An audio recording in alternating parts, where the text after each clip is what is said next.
Hello, we're back with the budgeting spreadsheet. I wanted to go over the transactions table now that we've covered the budgeting table.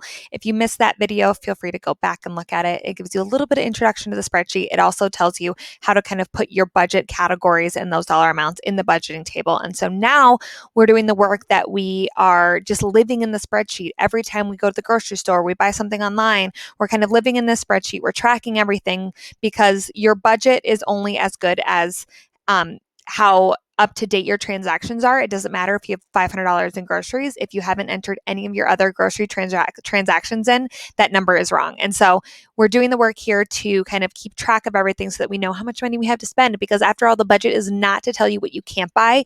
It's to tell you what you're allowed to buy. Remember that. So we're going to start the first of the month, and we're going to say February 1st, we want to pay our rent. And so since I'm doing makeup numbers, I'm just making sure that we have it right here. We said that we had $1,200 a month for rent. I'm assuming that is what our monthly rent is. Otherwise, it wouldn't make too much sense to put that specific number in for rent. So rent, $1,200. We can add any notes. This can be for February's rent, whatever you want. And we're also going to, I'm just going to add a few more dates in here.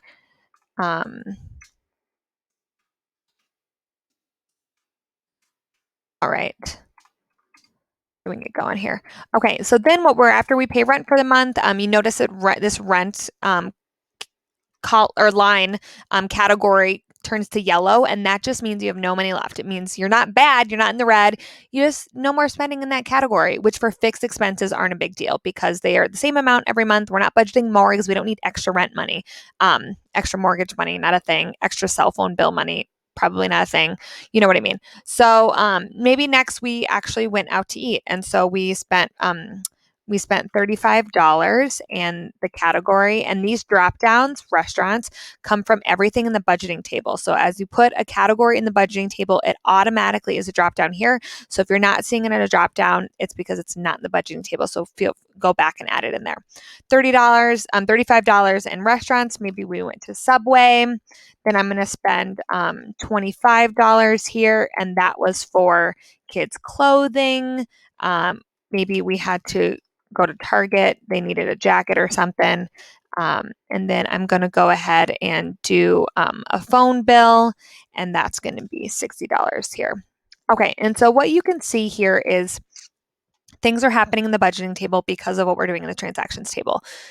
Rent, as we already covered, is yellow. Phone bill is also yellow because here, $60, and we budgeted $60. So they're even. You're yellow. You're good as long as you don't have any other phone bill transactions this month. You're A-okay.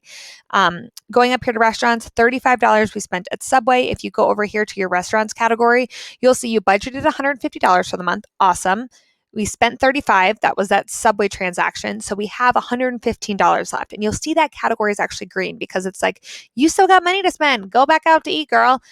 Or maybe it's the first of the month and you're like, okay, chill a little bit because we still have a whole bunch of month left and we only have $115 or whatever your number is, right? Kids clothing, $25. We actually only budgeted $20 for kids clothing this month. So we are negative $5.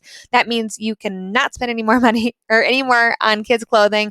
And if you do, you need to move some money around. So maybe we're going to budget $25 here for kids clothing, but then that brings down our not 250, just 25.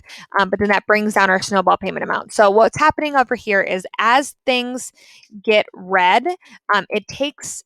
So we have $3,500 for our monthly salary. So far, we have $3,211 in our expenses, not our transactions, our budgeted expenses. And then our sum of our overdraft is $5. So it's taking that out of the snowball payment. And so your snowball payment is here to guide you as the month goes on to say, okay, if you wanted to throw a bunch of extra money towards savings, towards debt, whatever it is, this is how much money you can afford. So if your income increases throughout the month, feel free to adjust this number so that you can see how much money you can pay towards that debt or towards that savings fund. But this is kind of your tracker to help you know how much money do I have. And then when you start a new month, just go to month 2, copy all those categories over, create a whole new budget because you might not want to budget the same that you did last month, but maybe you do. And then make sure you bring any rollover money from your previous month. Any money that you didn't spend, bring it on over to the new month so that you can build up some of those sinking funds. So yeah, hope that helps you guys. Good luck.